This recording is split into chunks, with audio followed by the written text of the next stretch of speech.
Sijuta Padakamalam Sigurun Vaishnavangscha Sirupang Sagrajatang Sahagana Raghunathan Vitang Samsajivam Sadvaitam Savadhutam Parijana Saitam Krishna Chaitanya Devam Sri Radha Krishna Padan Sahagana Lalita Shivishakam Vitangscha He Krishna Karuna Sindhu Dinabandho Jagatpate Gopesha Gopika Kanta Radha Kanta Namostate Tapta Kansana Gaurangi Radhe Vrindavanaswari Rishabhana Sadidevi Pranamami Haripriye Vanchakalpa Tarubhyascha Kripa Sindhu Devacha Patitanam Pavanibhyo Vaishnavibhyo Namo Namah Sri Krishna Chaitanya Prabhu Nityananda Sri Advaita Gadadha Sri Vasari Gaura Bhaktavinda Hare Krishna, Krishna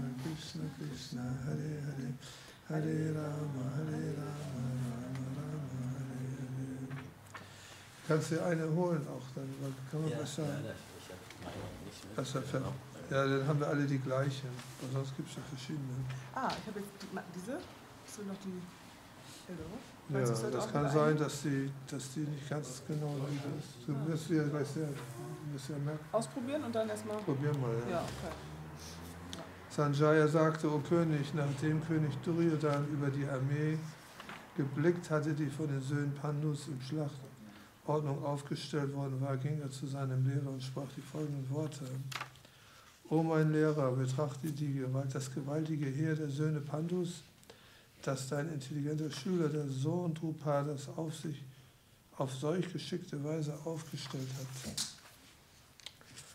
Hier in diesem Heer gibt es viele heldenhafte Bogenschützen, die Bhima und Arjuna im Kampf gegenwärtig sind.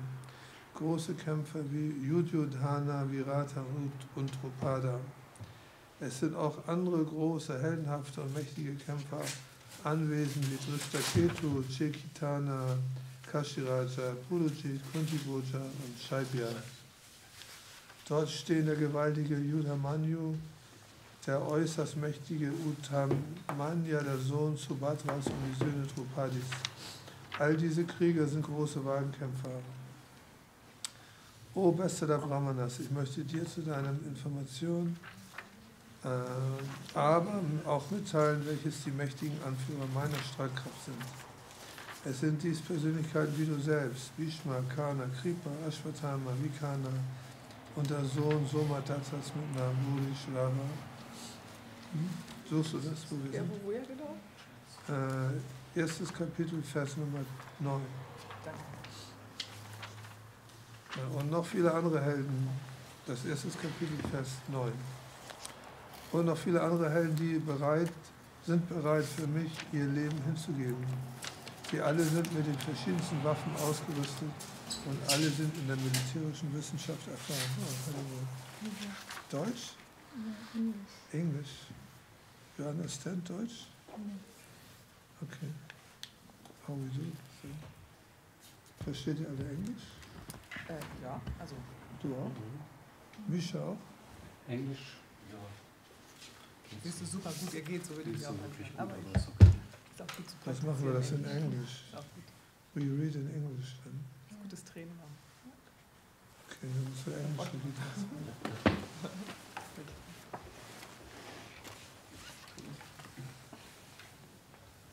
Wer braucht eine Englisch? Alle. Ich auch. Ja, alle, danke. Danke. Danke schön.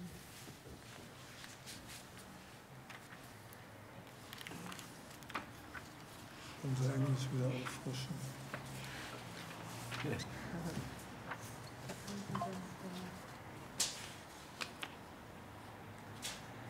habe schon heute viel gelesen. Hast du schon? 4 Stunden gehabt, aber erst im 11. Kapitel. Ich habe gestern erfahren von Silke Mataji im Kurs, dass man das so, also die Bücher durchliest an dem Tag. Das ist eine der Optionen. Ja. Ja, gut, ja. Ne, also muss man nicht, aber. Nochmals, habe ich nicht mit. Die Gita durchlesen. An dem Tag. Einmal so ganz toll. Einmal genau. Ohne Kommentierung und so, aber immer nur die Verse. Ja, nur die Verse, ne? Ich habe sie heute gesungen auf jeden Fall, noch nicht ganz angehört, aber eine Mataji, die das singt. Ne? Also hast du dir angehört? Ja, aber es ist natürlich immer anders. Ja. Dankeschön. Ja. Auf Deutsch, oder? Nee, auf Englisch, also Sanskrit. Sanskrit, ja, ganz so. Hört sich sehr traditionell auf jeden Fall an. So we start now with 110.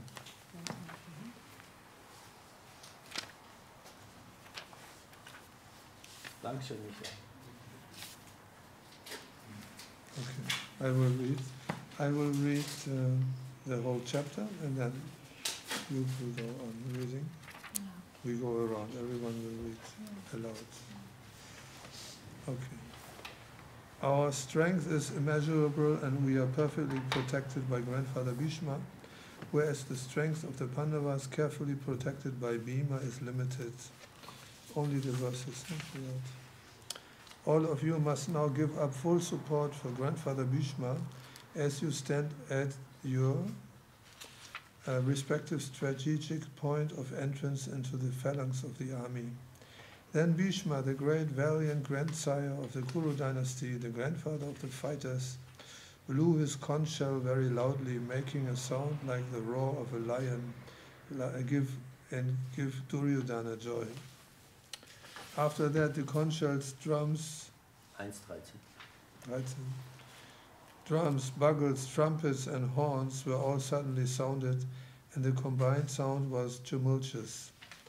On the other side, both Lord Krishna and Arjuna, stationed on a grand chariot drawn by white horses, sounded their transcendental conch shells. Lord Krishna blew his conch shell called Panchajanya. Arjuna blew his, the Devadatta, and Bhima, the voracious eater and performer of Herculean tasks, blew his terrific conch shell called Poundra. King Yudhisthira, the son of Kunti, blew his conch shell, the Anantavijaya, and Nakula and Sahadeva blew the Sagosha and Manipushpaka. That great archer, the king of Yakashi, the great fighter Shikandi, Drishtadyumna, Virata, the unconquerable Satyavaki, Drupada, the son of Drupadi, and others, O king, such as the great mighty armed son of Subhadra, all blew their respective conch shells. The blowing of these different conch shells became uproarious. Vibrating both in the sky and on the earth, it shattered the hearts of the sons of Dhritarashtra. At that time, Arjuna, the son of Pandu, seated on the chariot bearing the flag marked with Hanuman, took up the bow and prepared to shoot his arrows. O king, after looking at the sons of Dhritarashtra drawn in military array, Arjuna then spoke to Lord Krishna the following words. Arjuna said, O infallible one, please draw my chariot between the two armies so that I may see those present here who desire to fight and with whom I must contend in this great trial of arms. Let me see those who have come here to fight, wishing to please the evil-minded son of Dhritarashtra. Sanjaya said, O descendant of Bharata, having thus been addressed by Arjuna, Lord Krishna drew up the fine chariot in the midst of the armies of both parties. In the presence of Bhishma, Drona, and all the other chieftains of the world, the Lord said, just behold, Partha, all the Kurus assembled here. There Arjuna could see within the midst of the armies of both parties his fathers, grandfathers, teachers, maternal uncles, brothers, sons, grandsons, friends, and also his father-in-law and well-wishers. Then, when the son of Kunti, Arjuna, saw all these different grades of friends and relatives, he became overwhelmed with compassion and spoke thus. Arjuna said, my dear Krishna, seeing my friends and relatives present before me in such a fighting spirit, I feel the limbs of my body quivering and my mouth drying up. My whole body is trembling, my hair is standing on end, and my bow Gandiva is slipping from my hand and my skin is burning. I am now unable to stand here any longer. I am forgetting myself and my mind is reeling. I see only causes of misfortune, O Krishna, O killer of the Kishi demon.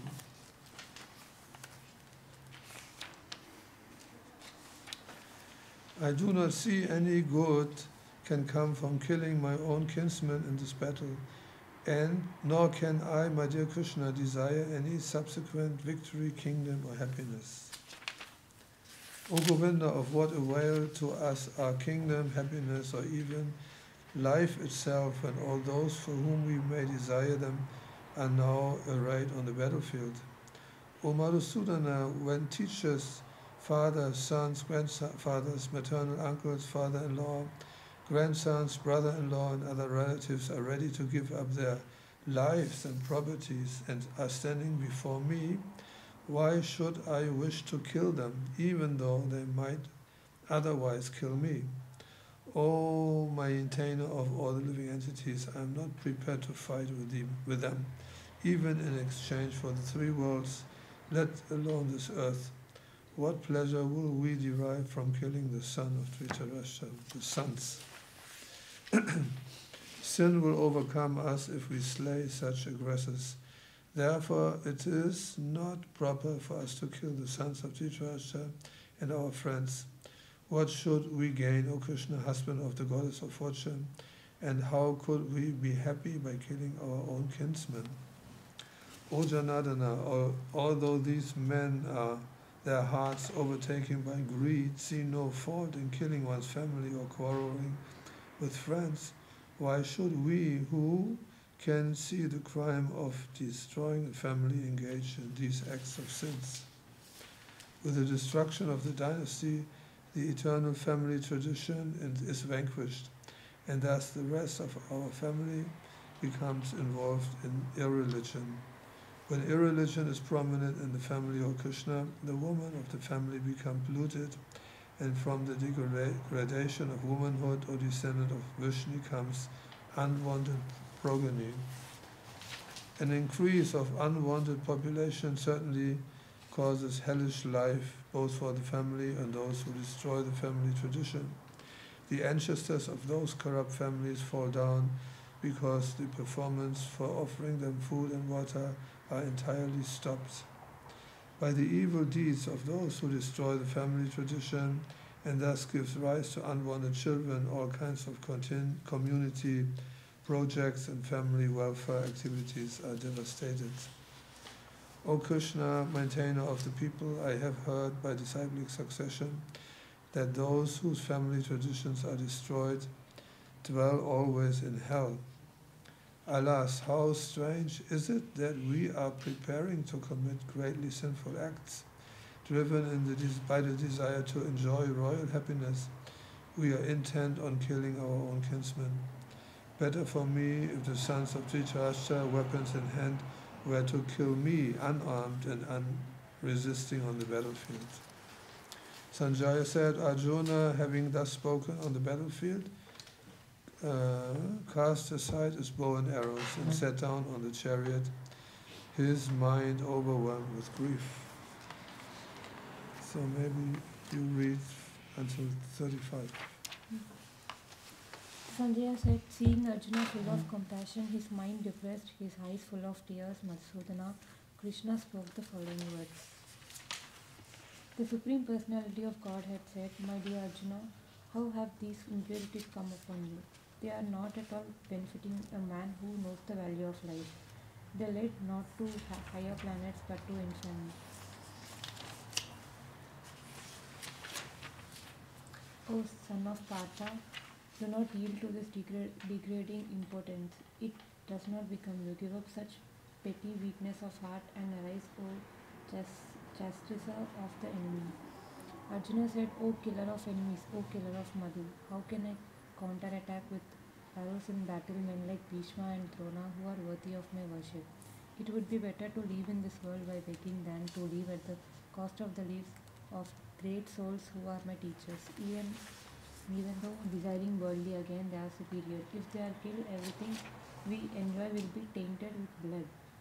Nor do we know which is better, conquering them or being conquered by them. If we kill the sons of Dhritarashtra, we should not get to live, yet they are now standing before us on the battlefield. Now I am confused about my duty and have lost all composure because of misery weakness. In this condition, I am asking you to tell me for certain what is best for me. Now I am your disciple and a soul surrounded into you. Please instruct me. I can find no means to drive away this grief which is trying up my senses. I will not be able to dispel it even if I win a prosperous and unrivaled kingdom on earth with sovereignty like a demigod in heaven. Sanjaya said, having spoken thus, Arjuna, chastiser of enemies, told Krishna, Govinda, I shall not fight, and fell silent.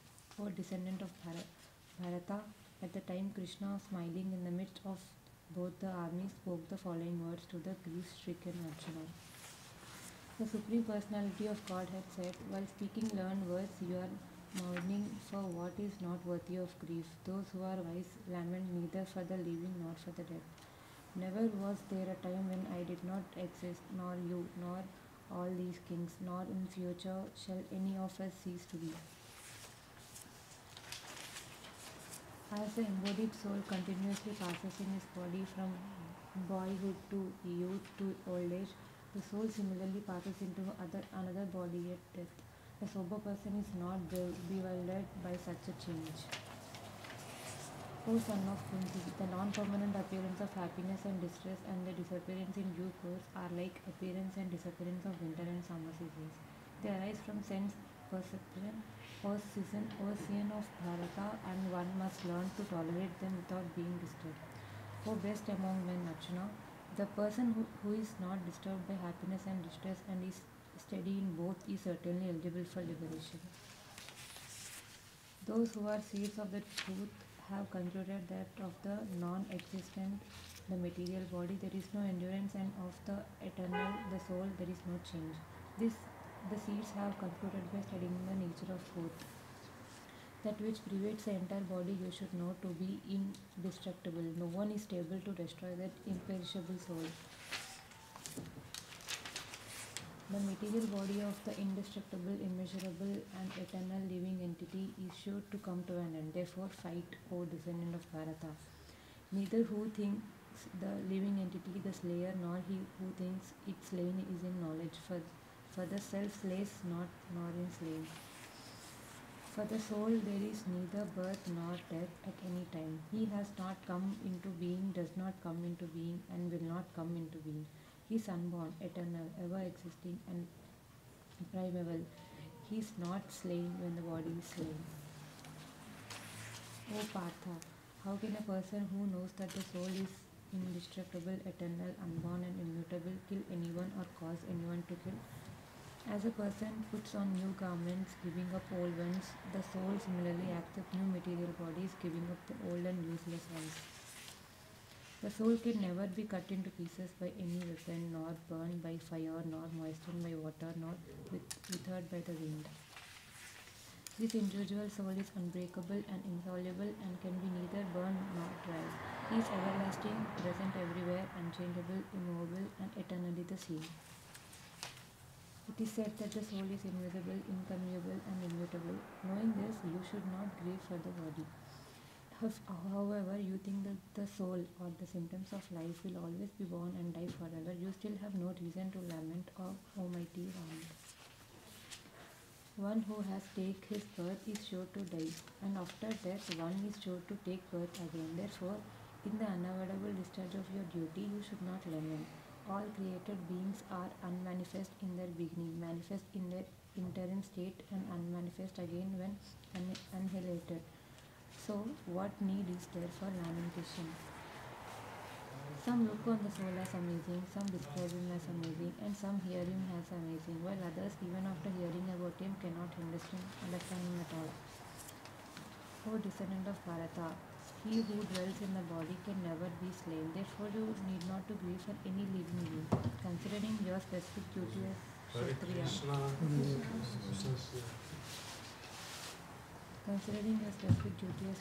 you should know that there is no better engagement for you than fighting or religious principles, and so there is no need for hesitation. O Partha, happy are the Kshatriyas to whom such fighting opportunities come unsought, opening for them the doors of the heavenly planets. If, however, you do not perform this religious duty of fighting, then you will certainly incur sins for neglecting your duties and thus lose your reputation as a fighter. People will always ask of your infamy, and for a respectable person, dishonor is worse than death. Yeah. Is it German? English. Willst du eine englische? Do you want English? Yeah. I have. Yeah. One more than one more. 35. Right. The great generals who have highly esteemed your name and fame will think that you have left the battlefield out of fear only, and thus they will consider you insignificant. Your enemies will describe you in many unkind words and scorn your ability. What could be more painful for you? Oh, son of Kunti, either you will be killed on the battlefield and attain the heavenly planets, or you will conquer and enjoy earthly kingdom. Therefore get up with determination and fight. Do fight for the sake of fighting without considering happiness or distress, loss or gain, victory or defeat. And by so doing you shall never incur sin. Thus far I have described this knowledge to you through analytical study. Now as I explain it in terms of working without fruitive results. O son of God, when you act on such knowledge you can free yourself from the bondage of birth. In this endeavor there is no loss or diminution, and a little advancement on this path can protect. 2,48. Nee, 2,40.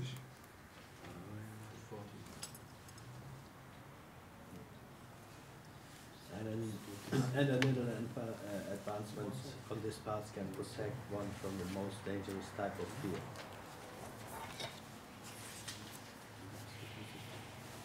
Those who are on this path are resolute in purpose, and their aim is one.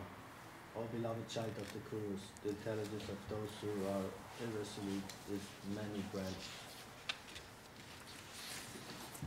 Men of small knowledge are very much attached to the flowery words of the Vedas, which recommend various fruitive activities for elevation to heavenly planets, resultant with birth, power, and so forth. Being desirous of sense gratification and opulent life, they say that there is nothing more than this.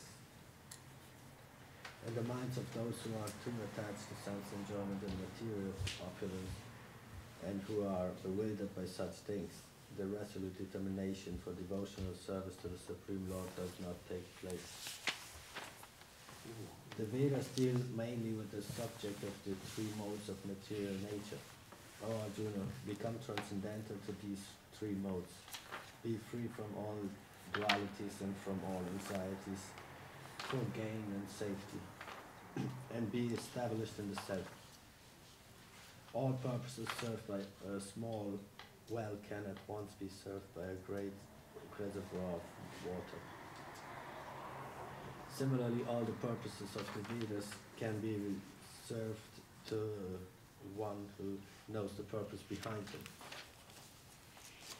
You have a right to perform your prescribed duty, but you are not entitled to the fruits of action.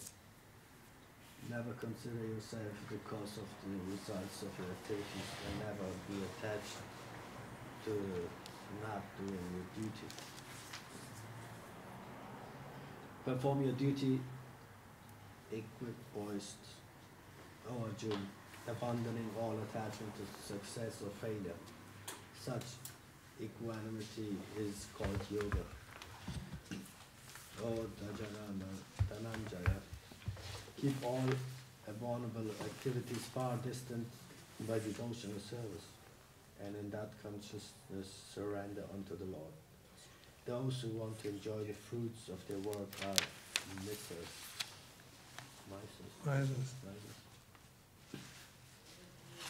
A man engaged in devotional service rids himself of both good and bad reactions, even in this life. Therefore strive for yoga, which is the art of all work. By thus engaging in devotional service to the Lord, great sages or devotees free themselves from the results of work and the material world. In this way they become free from the cycle of birth and death and attain the state beyond all miseries by going back to Godhead. When your intelligence has passed out of the dense forest of delusion, you shall become indifferent to all that has been heard and all that is to be heard. When your mind is no longer disturbed by the flowery language of the Vedas, and when it remains fixed in the trance of self-realization, then you will have attained the divine consciousness. Arjuna said, "O Krishna, what are the symptoms of one whose consciousness is thus merged in transcendence? How does he speak, and what is his language? How does he sit, and how does he walk?" The Supreme Personality of Godhead said, "O Partha, when a man gives up all varieties of desire for sense gratification, which arise from mental concoction, and when his mind, thus purified, finds satisfaction in the self alone, then he is said to be in pure transcendental consciousness. One who is not disturbed in mind even amidst the threefold miseries or elated when there is happiness, and who is free from attachment, fear, and anger, is called a sage of steady mind. In the material world, one who is unaffected by whatever good or evil he may obtain, neither praising it nor despising it, is firmly fixed in perfect knowledge. One who is able to withdraw his senses from sense objects, as the tortoise draws its limbs within the shell, is firmly fixed in perfect consciousness. Though the embodied soul may be restricted from sense enjoyment, the taste for sense objects remains. But ceasing such engagements by experiencing a higher taste, he is fixed in consciousness. The senses are so strong and impetuous, O Arjuna, that they forcibly carry away the mind, even of a man of discrimination who is endeavoring to control them. One who restrains his senses, keeps them under full control, and fixes his consciousness upon me, is known as a man of steady intelligence.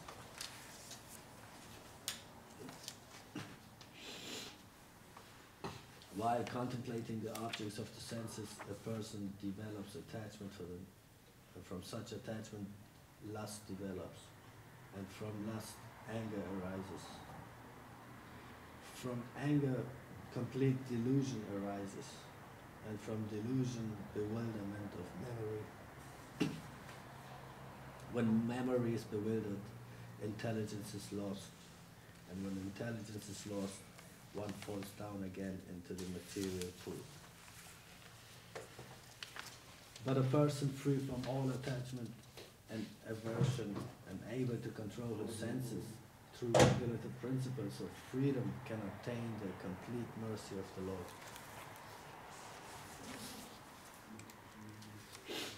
For one thus satisfied in Krishna consciousness, the threefold miseries of material existence exist no longer. In such satisfied consciousness, one's intelligence is soon well established. One who is not connected with the Supreme in Krishna consciousness can have neither transcendental intelligence nor a steady mind, without which there is no possibility of peace. And how can there be any happiness without peace?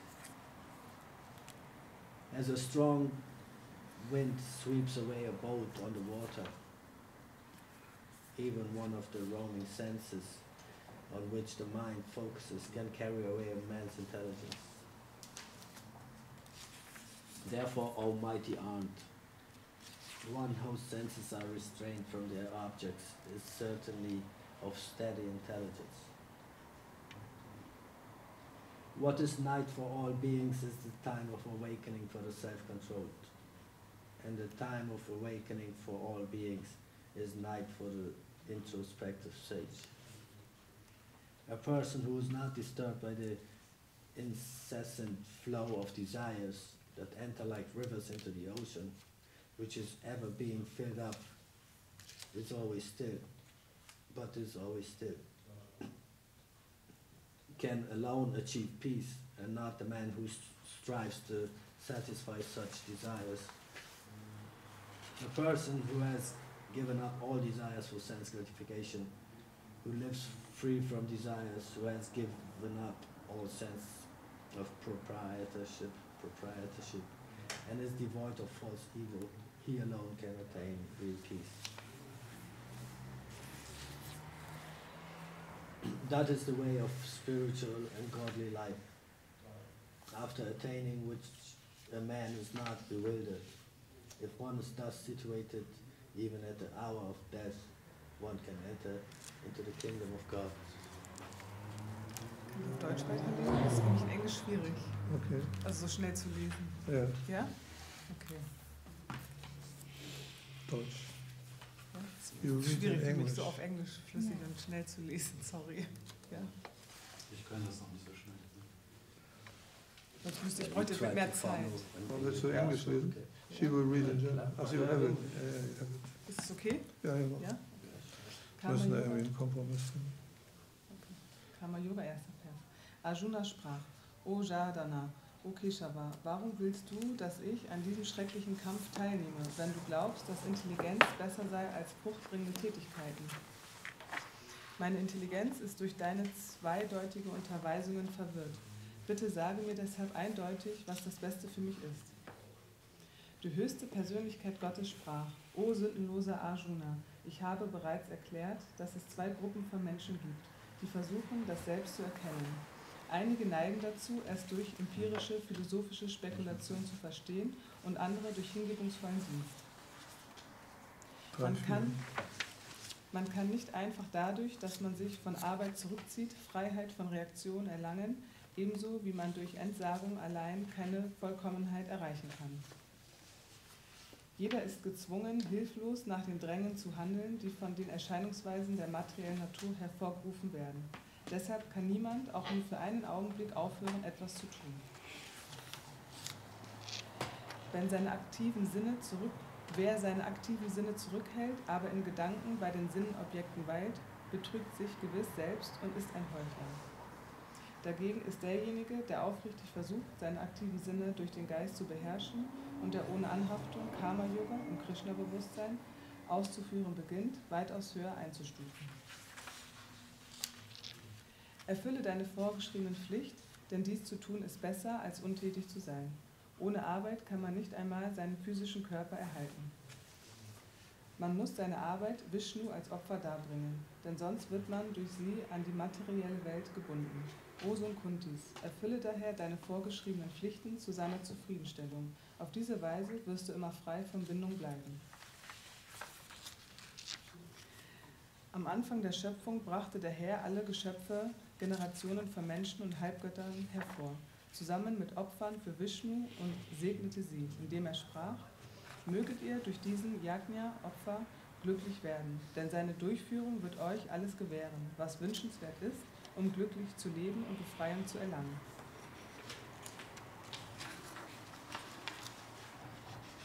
Wenn die Halbgötter durch Opfer zufriedengestellt sind, werden sie auch euch erfreuen. Und wenn auf diese Weise die Menschen mit den Halbgöttern zusammenarbeiten, wird Wohlstand für alle herrschen. Die Halbgötter, die für die verschiedenen Notwendigkeiten des Lebens verantwortlich sind, werden euch mit allem versorgen, was ihr braucht, wenn sie durch Yajna, Feuer, Opfer zufriedengestellt werden. Wer jedoch diese Gaben genießt, ohne sie zuvor den Halbgöttern als Opfer darzubringen, ist gewiss ein Dieb. Die Geweihten des Herrn werden von allen Arten von Sünden befreit, da sie Nahrung essen, die zuerst als Opfer dargebracht wurde. Andere, die Nahrung für ihren eigenen Sinngenuss zubereiten, essen wahrlich nur Sünde. Alle lebenden Körper erhalten sich durch Getreide, das nur wachsen kann, wenn Regen fällt. Regen entsteht durch die Darbringung von Yajna, Opfer. Und Yajna wird aus vorgeschriebenen Pflichten geboren. Geregelte Tätigkeiten werden in den Veden vorgeschrieben und die Veden sind unmittelbar von der höchsten Persönlichkeit Gottes ausgegangen. Folglich ist die alldurchdringende Transzendenz für ewig in Opferhandlungen gegenwärtig. Mein lieber Arjuna, jemand, der im menschlichen Leben dem Zyklus der Opfer, wie er von den Veden festgelegt ist, nicht folgt, führt mit Sicherheit ein Leben der Sünde. Weil ein solcher Mensch nur für die Befriedigung seiner Sinne lebt, lebt er vergeblich. Doch für jemanden, der im Selbst Freude findet, dessen menschliches Leben ein Leben der Selbstverwirklichung ist, dessen Zufriedenheit allein im Selbst gründet und der völlig in sich erfüllt ist, für ihn gibt es keine Pflicht. Ein selbstverwirklichter Mensch folgt bei der Erfüllung seiner vorgeschriebenen Pflichten keine Absicht und ebenso gibt es für ihn keinen Grund, diese Tätigkeiten nicht zu verrichten. Auch ist es für ihn nicht notwendig, von irgendeinem anderen Lebewesen abhängig zu sein. Daher sollte man aus Pflichtgefühl handeln, ohne an den Früchten der Tätigkeiten zu haften. Denn wenn man ohne Anhaftung tätig ist, erreicht man das Höchste. Könige wie Janaka und andere erreichten allein durch die Erfüllung vorgeschriebener Pflichten die Vollkommenheit. Deshalb solltest du deine Arbeit ausführen und sei es auch nur, um die Allgemeinheit zu lehren. Was auch immer ein bedeutender Mensch tut, dem folgen die gewöhnlichen Menschen. Auch nach den Maßstäben, die er durch sein Beispiel setzt, richtet sich die ganze Welt. Ozon Platas. In allen 3 Planetensystemen gibt es keine Arbeit, die mir vorgeschrieben ist. Weder mangelt es mir an etwas, noch muss ich irgendetwas erreichen. Und dennoch beschäftige ich mich mit der Erfüllung der vorgeschriebenen Pflichten. Denn würde ich es jemals verfehlen, die vorgeschriebenen Pflichten sorgfältig auszuführen, o Plata, folgten gewiss alle Menschen meinen Pfad. Wenn ich die vorgeschriebenen Pflichten nicht erfüllen würde, gingen alle Welten zugrunde. Auch wäre ich die Ursache für die Entstehung unerwünschter Bevölkerung und ich würde dadurch den Frieden aller Lebewesen zerstören. So wie die Unwissenden ihre Pflichten mit Anhaftung an die Ergebnisse ausführen, o Bharata, so führen auch die Gelehrten ihre Pflichten aus, aber ohne Anhaftung und nur, um die Menschen auf den rechten Pfad zu führen. Ein Weise sollte den Geist der Unwissenden, die an den fruchtbringenden Ergebnissen ihrer vorgeschriebenen Pflichten haften, nicht verwirren. Er sollte sie nicht dazu bewegen, mit ihrer Arbeit aufzuhören. Vielmehr sollte er im Geist der Hingabe handeln und sie mit verschiedenen Tätigkeiten beschäftigen, so dass sie allmählich Krishna-Bewusstsein entwickeln. Die vom Einfluss des falschen Ego verwirrte spirituelle Seele hält sich selbst für den Ausführenden von Tätigkeiten, die in Wirklichkeit von den 3 Erscheinungsweisen der materiellen Natur ausgeführt werden. Wer die absolute Wahrheit kennt, o Starkarmiger, befasst sich nicht mit den Sinnen und mit Sinnenbefriedigung, da er sehr wohl die Unterschiede zwischen Arbeit in Hingabe und Arbeit um fruchttragender Ergebnisse willen kennt. Verwirrt durch die Erscheinungsweise der materiellen Natur gehen die Unwissenden ausschließlich materiellen Tätigkeiten nach und entwickeln Anhaftung. Aufgrund ihres Mangels an Wissen sind alle diese Pflichten, die sie ausführen, von niederer Natur, aber der Weise sollte sie trotzdem nicht in Verwirrung bringen. Deshalb weihe all deine Tätigkeiten mir und kämpfe, o Arjuna, mit vollem Wissen über mich, ohne Verlangen nach Gewinn, ohne Besitzanspruch und frei von Gleichgültigkeit. Diejenigen, die ihre Pflichten nach meinen Unterweisungen erfüllen und dieser Lehre mit Glauben folgen, ohne neidisch zu sein, werden von der Fessel fruchtbringender Tätigkeiten befreit. Doch diejenigen, die aus Neid diese Lehre missachten und nicht danach handeln, sind allen Wissens beraubt, getäuscht und in all ihren Bemühungen um Vollkommenheit zum Scheitern verurteilt. Selbst ein Mensch, der ein Wissen gründet, handelt seiner Natur gemäß, denn jeder folgt der Natur, die er entsprechend den 3 Erscheinungsweisen angenommen hat. Was kann Verdrängung ausrichten? Es gibt Prinzipien, um die Anhaftung und Abneigung gegenüber den Sinnen und ihren Objekten zu regulieren. Man sollte nicht unter der Herrschaft solcher Anhaftungen und Abneigungen geraten, denn sie sind Hindernisse auf dem Weg der Selbstverwirklichung. Es ist weit besser, die eigenen vorgeschriebenen Pflichten zu erfüllen, selbst wenn dies fehlerhaft geschieht, als die Pflichten eines anderen vollkommen zu erfüllen. Es ist besser, bei der Erfüllung der eigenen Pflicht unterzugehen, als den Pflichten eines anderen nachzukommen, denn dem Pfad eines anderen zu folgen, ist gefährlich. Arjuna sagte, O Nachkomme Vishnus, wodurch wird man getrieben, sündig zu handeln, sogar wider Wille, wie unter Zwang? Die höchste Persönlichkeit Gottes sprach, es ist die Lust allein, Arjuna, die aus Berührung mit der materiellen Erscheinungsweise der Leidenschaft geboren wird und sich später in Zorn umwandelt. Sie ist der allverschlingende, sündige Feind dieser Welt. Wie Feuer von Rauch, ein Spiegel von Staub und ein Embryo vom Mutterleib bedeckt ist, so wird das Lebewesen von verschiedenen Graden dieser Lust bedeckt. Du bist ja gleich durch. Ja? So wird das reine Bewusstsein des weisen Lebewesens von seiner ewigen Feindin in der Form von Lust bedeckt, die niemals befriedigt werden kann und die wie Feuer brennt. Die Sinne, der Geist und die Intelligenz sind die Wohnstätte der Lust. Durch sie bedeckt die Lust das wirkliche Wissen des Lebewesens und verwirrt es. Deshalb, O Arjuna, bester der Bharatas, bezwinge gleich zu Anfang diese große Symbol der Sünde, die Lust, indem du die Sinne regulierst und erschlage diese Zerstörerin des Wissens und der Selbstverwirklichung. Die aktiven Sinne sind der leblose Materie übergeordnet. Der Geist steht über den Sinnen, die Intelligenz steht über dem Geist und sie, die Seele, steht sogar noch über der Intelligenz. Wenn man also weiß, dass man zu den materiellen Sinnen, dem Geist und der Intelligenz transzendental ist, o starkarmiger Arjuna, sollte man den Geist durch klare spirituelle Intelligenz, Krishna-Bewusstsein festigen und so durch spirituelle Stärke diesen unersättlichen Feind, die Lust, bezwingen. Willst du lesen? Deutsch? Ja. Transzendentales Wissen. You have to go? Ja. Okay. Thank you. Hare Krishna. Die Persönlichkeit Gottes, Sri Krishna, sprach, ich unterwies den Sonnengott Vivasvan in dieser unvergänglichen Wissenschaft des Yoga. Vivasvan unterwies Manu, den Vater der Menschheit, darin, und Manu seinerseits lehrte es Ikshvaku. Diese höchste Wissenschaft wurde so durch die Kette der Schülernachfolge empfangen und die heiligen Könige erlernten sie auf diese Weise. Aber im Laufe der Zeit wurde die Nachfolge unterbrochen und deshalb scheint diese Wissenschaft, wie sie ist, verloren gegangen zu sein. Diese uralte Wissenschaft von der Beziehung zum Höchsten wird dir heute von mir mitgeteilt, weil du mein Geweihter und mein Freund bist und weil du deshalb das transzendentale Mysterium dieser Wissenschaft verstehen kannst. Arjuna sagte, der Sonnengott Vivasvan ist von Geburt her älter als du. Wie ist es zu verstehen, dass du ihn am Anfang dieser Wissenschaft unterwiesest? Die Persönlichkeit Gottes sprach, viele Geburten haben sowohl du als auch ich in der Vergangenheit angenommen.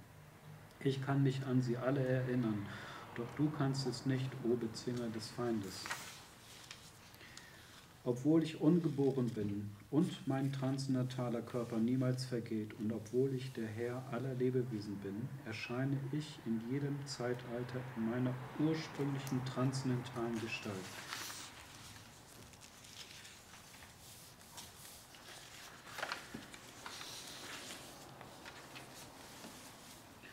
Wann und wo auch immer das religiöse Leben verfällt, o Nachkommen Bharatas, und Irreligiosität überhand nimmt, zu der Zeit erscheine ich.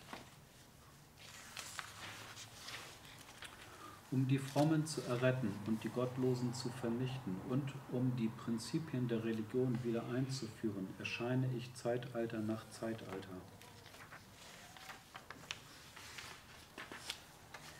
Wer die transzendentale Natur meines Erscheinens und meiner Taten kennt, wird nach Verlassen des Körpers nicht wieder in der Materienwelt geboren, sondern gelangt in mein ewiges Reich, O Arjuna.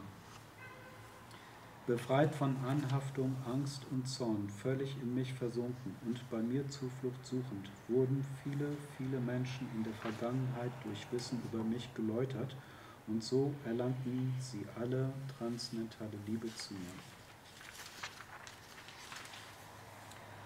Alle belohne ich in dem Maße, wie sie sich mir ergeben. Jeder folgt meinem Pfad in jeder Hinsicht, O Sohn Pritas.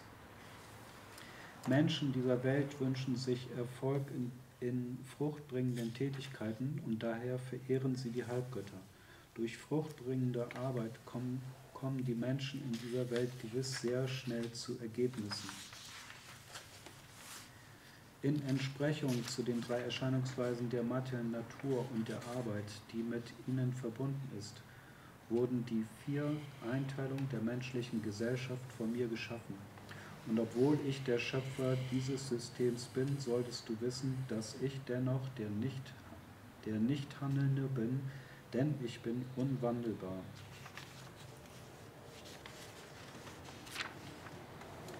Es gibt keine Arbeit, die mich beeinflusst, auch strebe ich nicht nach den Früchten des Handelns. Wer diese Wahrheit über mich kennt, wird ebenfalls nicht in die fruchttragenden Reaktionen des Handelns verstrickt. Alle befreiten Seelen der vergangenen Zeiten handelten in diesem Wissen über mein transzendentales Wesen. Deshalb solltest du deine vorgeschriebenen Pflichten erfüllen, indem du ihrem Beispiel folgst. Selbst die Intelligenten sind verwirrt, wenn sie bestimmen sollen, was Handeln und was Nicht-Handeln ist. Ich werde dir jetzt erklären, was Handeln ist, und wenn du dies weißt, wirst du von allem Unglück befreit sein. Die Kompliziertheit des Handelns ist sehr schwer zu verstehen. Deshalb sollte man genau wissen, was Handeln ist, was verbotenes Handeln ist und was Nichthandeln ist. Wer Nichthandeln in Handeln und Handeln in Nichthandeln sieht, ist intelligent unter den Menschen und er befindet sich auf der transzendentalen Ebene, obwohl er allen möglichen Tätigkeiten nachgeht. Jemanden, der in vollkommenem Wissen gründet, erkennt man daran, dass jede seiner Bemühungen frei ist von dem Wunsch nach Sinnbefriedigung. Über jemanden, der so handelt, sagen die Weisen, dass das Feuer des vollkommenen Wissens alle Reaktionen auf seine Tätigkeiten verbrannt hat. Da er alle Anhaftung an die Ergebnisse seiner Tätigkeiten aufgegeben hat und immer zufrieden und unabhängig ist, führt er nicht die geringsten fruchtbringenden Handlungen aus, obwohl er mit vielen Unternehmungen beschäftigt ist. Ein Mensch, der zu diesem Verständnis gelangt ist, vermag seinen Geist und seine Intelligenz vollkommen zu beherrschen. Er gibt jeden Besitzanspruch auf und handelt nur für die zum Leben allernotwendigsten Dinge. Indem er auf diese Weise tätig ist, wird er niemals von sündhaften Reaktionen berührt. Wer mit Gewinn zufrieden ist, der von selbst kommt, wer von Dualität frei ist und keinen Neid kennt und wer sowohl bei Erfolg als auch bei Misserfolg ausgeglichen bleibt, wird niemals verstrickt, obwohl er handelt. Die Tätigkeiten eines Menschen, der nicht an die Erscheinungsweisen der materiellen Natur angehaftet ist, der völlig in transzendentalen Wissen verankert ist, gehen vollständig in die Transzendenz ein.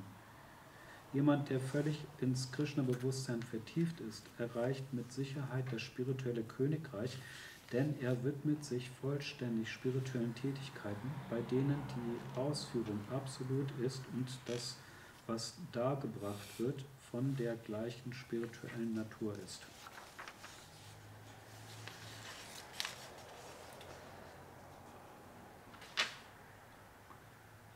Einige Yogis verehren die Halbgötter auf vollkommene Weise, indem sie ihnen verschiedene Opfer darbringen, und andere bringen Opfer im Feuer des höchsten Brahmans dar. Einige, die unverfälschten Brahmacharis, opfern den Vorgang des Hörens und die Sinne im Feuer der Beherrschung des Geistes, und andere, die nach den Vorschriften lebenden Haushälter, opfern die Sinnesobjekte, wie zum Beispiel Klang, im Feuer der Sinne. Andere, die bestrebt sind, durch die Beherrschung des Geistes und der Sinne Selbstverwirklichung zu erlangen, bringen die Funktionen all ihrer Sinne und des Lebensatems als Opfergaben im Feuer des beherrschten Geistes dar. Von denjenigen, die strenge Gelübde auf sich genommen haben, werden einige durch das Opfer ihrer Besitztümer erleuchtet, andere durch das Ausüben harter Entsagung, durch den Yoga der achtfachen Mystik oder durch das Studium der Veden, um im transzendentalen Wissen Fortschritt zu machen. Wieder andere, die dazu neigen, den Vorgang der Atembeherrschung zu praktizieren, um in Trance zu bleiben, üben sich darin, den ausströmenden Atem in den einströmenden und den einströmenden Atem in den ausströmenden zu opfern. So erreichen sie letztlich Trance, indem sie alles Atmen einstellen. Andere, die das Essen einschränken, bringen den ausströmenden Atem im Selbst als Opfer dar. Diejenigen, die diese Opfer ausführen und ihre Bedeutung kennen, werden von sündhaften Reaktionen gereinigt, und weil sie den Nektar des Ergebnisses dieser Opfer gekostet haben, schreiten sie der höchsten ewigen Sphäre entgegen.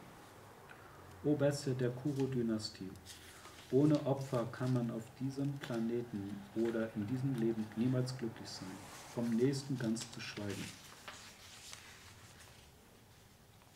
All diese verschiedenen Opfer werden von den Veden gebilligt und sie alle entstehen aus verschiedenen Arten der Handlung. Wenn du sie als solche kennst, wirst du befreit werden. O Bezwinger des Feindes, Opfer in Wissen darzubringen, ist besser als bloß materielle Besitztümer zu opfern. O Sohn Pritas, letztlich gipfeln alle Opfer von Arbeit im transzendentalen Wissen. Versuche die Wahrheit zu erfahren, indem du dich an einen spirituellen Meister wendest. Stelle ihm in ergebener Haltung Fragen und diene ihm. Die selbstverwirklichten Seelen können dir Wissen offenbaren, weil sie die Wahrheit gesehen haben. Wenn du auf diese Weise von einer selbstverwirklichten Seele wirkliches Wissen empfangen hast, wirst du nie wieder in solche Illusionen fallen, denn durch dieses Wissen wirst du sehen, dass alle Lebewesen nichts anderes als Teil des Höchsten sind oder, mit anderen Worten, dass sie mein sind. Du magst sogar der sündigste aller Sünder sein, doch wenn du dich im Boot des transzendentalen Wissens befindest, wirst du fähig sein, den Ozean der Leiden zu überqueren. So wie ein loderndes Feuer Brennholz zu Asche verwandelt, o Arjuna, so verbrennt das Feuer des Wissens alle Reaktionen auf materielle Tätigkeiten zu Asche. In dieser Welt gibt es nichts, was so erhaben und rein ist wie transzendentales Wissen.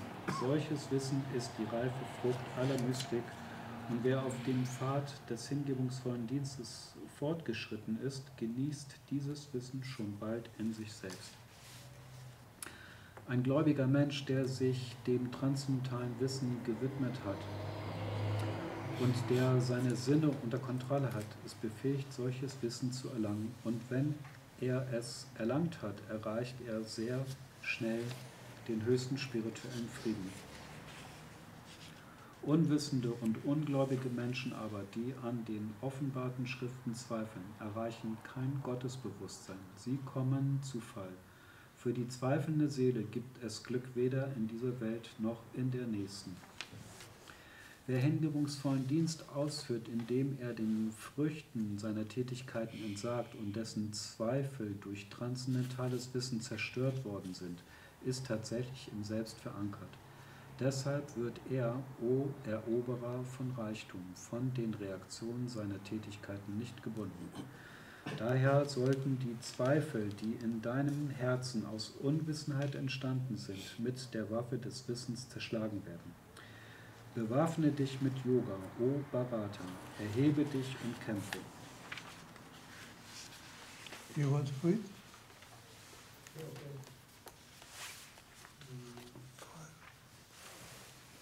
Chapter 6, Beyond the Five. 5. Yeah.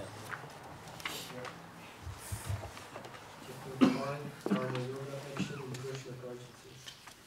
Arjuna said, Krishna, first of all, you ask me to renounce work, and then again you recommend work without devotion. Now will you kindly tell me definitely which of the two is more beneficial? The personality of Godhead is love. The renunciation of work and work in devotion are both good for liberation. But of the two, work in devotional service is better than renunciation of work. One who neither hates nor desires the fruits of his activities is known to be always renounced. Such a person, free from all dualities, easily overcomes material bondage and is completely liberated. Almighty Arjuna. Only the ignorant speak of devotional service, karma yoga, as being different from the analytical study of the material world. Also, those who are actually learned say that he who applies himself well to one of these paths achieves the results of both. One who knows that the position reached by means of analytical study can also be attained by devotional service, and who therefore sees analytical study and devotional service to be on the same level, sees things as they are. Merely renouncing all activities, yet not engaging in the devotional service of the Lord, cannot make one happy. But the thoughtful person engaged in devotional service can achieve the supreme without delay.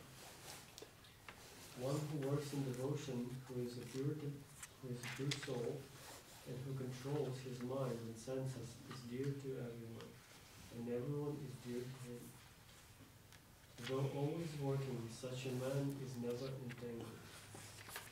A person in the divine consciousness, although engaged in seeing, hearing, touching, smelling, eating, moving about, sleeping, and breathing, always knows within himself that he actually does nothing at all. Because while speaking, evacuating, receiving, or opening or closing his eyes, he always knows that only the material senses are engaged with their objects and that he is aloof from them. One who performs his duty without attachment, surrendering the results unto the Supreme Lord, is unaffected by sinful action, as the lotus leaf is untouched by water. The yogis, abandoning attachment, act with body, mind, intelligence, and even with senses, only for the purpose of purification. The steadily devoted soul attains unadulterated peace because he offers the results of all activities to me. Whereas a person who is not in union with the divine, who is greedy for the fruits of his labor, becomes entangled.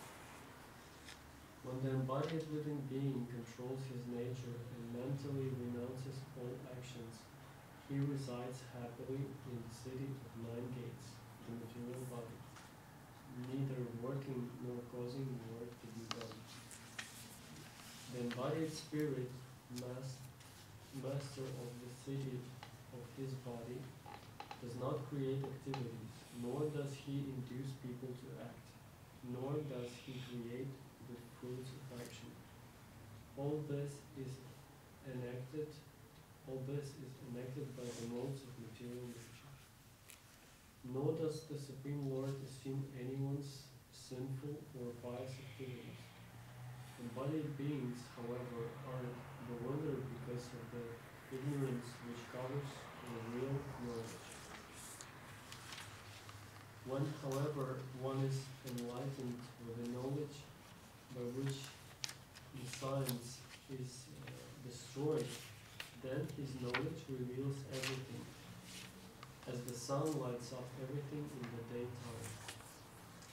When one's intelligence, mind, faith, and refuge are all fixed in the Supreme, then one becomes fully cleansed of misgivings through complete knowledge and thus proceeds straight on the path of liberation.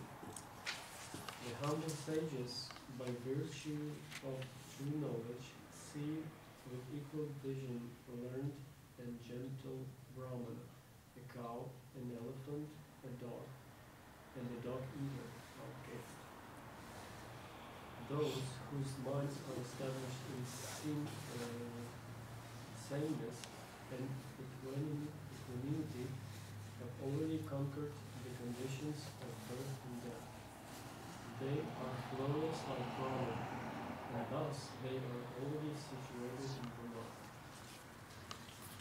The person who neither rejoices upon achieving something pleasant, nor laments upon obtaining something unpleasant, who is self-intelligent, who is unbewildered, and who knows the science of God is already situated in transcendence. Such a liberated person is not attracted to material sense pleasure, but is always in trance.